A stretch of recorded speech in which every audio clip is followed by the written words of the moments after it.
Yan, ilalagay na natin yung ating mga ingredients. Dahil wala tayong gunting, kutsilyo na lang. Hindi tayo pwedeng kumagat dahil ito naman natin hindi kagandahan. So, kutsilyo ang gagamitin.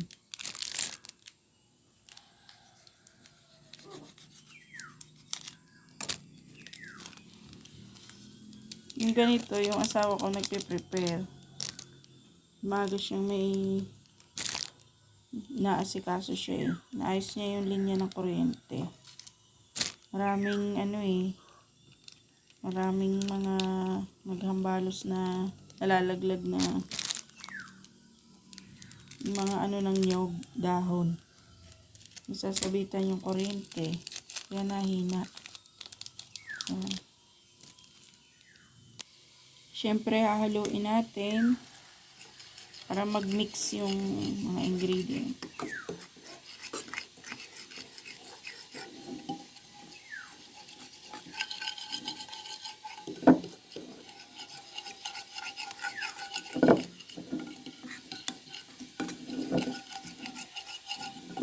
Lalagay na natin yung kanton.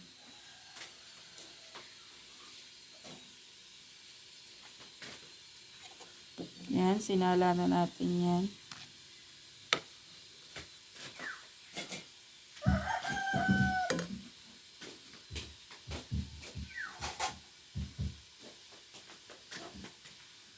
Mimix natin. Perfect to sa buns na tinapay. Tapos may kape. Titimpla tayo ng kape. Kasi wala tayong tinapay eh.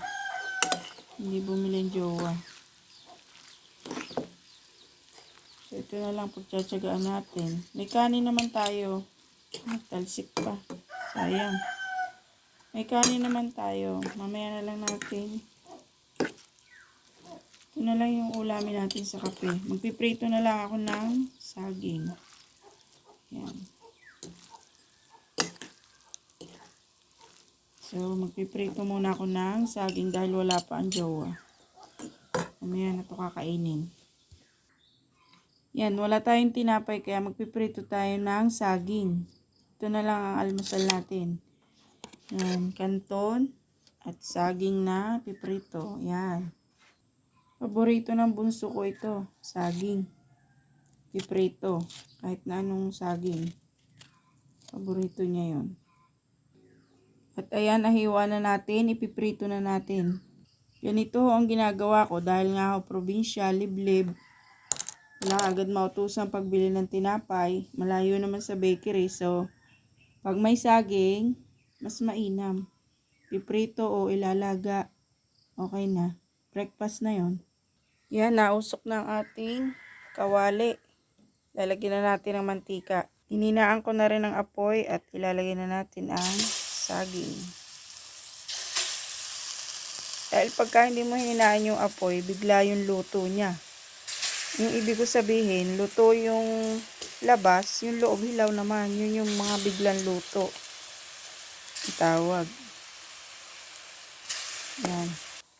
Nagsaing na rin nga pala ako dyan, tapos ininit ko yung ulam kagabi. Ininit ko tong ulam kagabi na nilagang pata. Sinigang pala.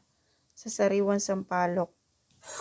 Yo, nakuha na ho ang aking bunso. Tama na. Masama ang maraming yan.